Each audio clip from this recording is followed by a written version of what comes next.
என்ன அன்பு இந்த டைம்ல வர சொல்லி கால் பண்ணிருக்க? Any problem? ஆமா சார், ரொம்ப இக்கட்டான சூழ்நிலையில் இருக்கேன் சார். யாருக்கிட்ட சொல்றதுன்னே தெரியல. அதான் நான் உங்களுக்கு கால் பண்ணிட்டேன். Sorry sir. Hey, it's okay. என்ன ஆச்சு? கொஞ்ச நாளாவே ஆனந்தி பழைய மாதிரி இல்லை சார். யா, யூஆர் ரைட். நானும் ஆனந்தியை கவனிச்சுட்டு தான் இருக்கேன். She is behaving something different. இதை கொஞ்ச நாளைக்கு முன்னாடி நானே அவகிட்ட கேட்டேன். அவ அதுக்கு அப்படியெல்லாம் ஒரு பிரச்சனையும் இல்லை சார், நான் நல்லா தான் இருக்கேன்னு சொல்லிட்டு போயிட்டா. ஐ திங்க் அவ ஹெல்த் இஷ்யூ சரியானதும் அவ நார்மல் ஆயிடுவான்னு நினைக்கிறேன். இல்லை சார், பிரச்சனை அவ உடம்புல இல்லை, அவ மனசுல தான் இருக்கு. அதை யாருக்கிட்டையும் சொல்லாம அவளுக்குள்ளேயே மறைச்சு வச்சுக்கிட்டு இருக்கா சார். அது என்னன்னு நான் பல தடவை கேட்டுட்டேன். உங்ககிட்ட சொன்ன மாதிரி ஒண்ணு இல்லைன்னு சொன்னாலே தவிர இதுதான் பிரச்சனைன்னு சொல்லவே மாட்டேங்கிறா. பிரச்சனை என்னன்னு தெரிஞ்சாலாவது அதை எப்படி சார்ட் அவுட் பண்றதுன்னு யோசிக்கலாம். என்ன பிரச்சனைன்னு சொல்லலைன்னா எப்படி சரி பண்ண முடியும்? சரி, இதுல நான் உனக்கு என்ன ஹெல்ப் பண்ணணும்னு நினைக்கிறேன் அதை சொல்லு, நான் பண்றேன். சார், இன்னைக்கு மதியம் ஆனந்தியோட அப்பா அவளுக்கு ஃபோன் பண்ணியிருந்தாரு. அதுக்கப்புறம் அவ ரொம்ப டிஸ்டர்ப்டா இருந்தா. அவகிட்ட விசாரிச்சதுல அந்த சுயம்பலிங்க தான் பிரச்சனை பண்றான்னு தெரிஞ்சது. சுயம்பலிங்கமா? என்ன பண்ண அந்த ராஸ்கல்? கோகிலா கல்யாணத்துக்கு ஃபிக்ஸ் பண்ணியிருந்த கோயில் மண்டபத்தை அவன் வேற யாருக்கோ கொடுத்துட்டேன்னு சொல்லி அந்த டேட்டை கேன்சல் பண்ணியிருக்கான் சார். அது அந்த ஊர் கோயிலோட கண்ட்ரோல்ல இருக்கிற மண்டபங்கிறதுனால வாடகை ரொம்ப கம்மி சார். ஆனா நல்ல வசதியா இருக்கும். கோயில் நிர்வாகத்துல அவன் முக்கிய பொறுப்புல இருக்கிறதால அந்த பதவியை வச்சு இப்படி ஒரு காரியத்தை பண்ணியிருக்கான் சார். இனி பிரைவேட்டா மண்டபத்தை வாடகைக்கு எடுக்கணும்னா அது கொஞ்சம் அதிகமா இருக்கும். ஆனந்தியோட அப்பாவால அது முடியாது சார். ஆனா என்னால இந்த பிரச்சனையை சரி பண்ண முடியும், என்னால ஹெல்ப் பண்ண முடியும். ஆனா ஆனந்தி என்ன நம்ப மாட்டேங்கிறா சார். அவளுக்கு இப்போதைக்கு தைரியம் வேணும் சார். நீங்க சப்போர்ட்டா பேசினா அவ கொஞ்சம் தைரியமாயிடுவான்னு தோணுது. அவ்வளவுதானே, இது ஒரு பிரச்சனையே இல்ல. அந்த மேரேஜ் ஹாலை கேன்சல் பண்ணிட்டா கோகிலா மேரேஜ் நின்னுடும் நினைச்சிட்டான் அவன். நான் பாத்துக்கிறேன். காரைக்குடியிலே பெரிய மேரேஜ் ஹாலா நான் புக் பண்ணி தரேன். You don't worry. ஆனந்தி கிட்டயும் பேசுறேன். Thank you sir.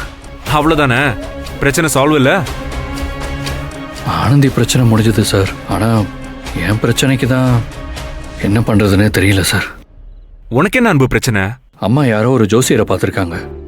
எனக்கும் ஆனந்திக்கும் 3 மாசத்துக்குள்ள கல்யாணம் நடக்கலன்னா அதுக்கப்புறம் எனக்கு கல்யாணமே நடக்காதுன்னு சொல்லியிருக்காரு. அதை கேட்டதுல இருந்து அம்மா ரொம்ப பயந்து போயிருக்காங்க. வாட் நான்சென்ஸ் அன்பு, இதெல்லாம் நீ நம்புறியா? நான் நம்பல சார், ஆனா அம்மா நம்புறாங்களே. நீ அவங்களுக்கு சொல்லி புரியவே.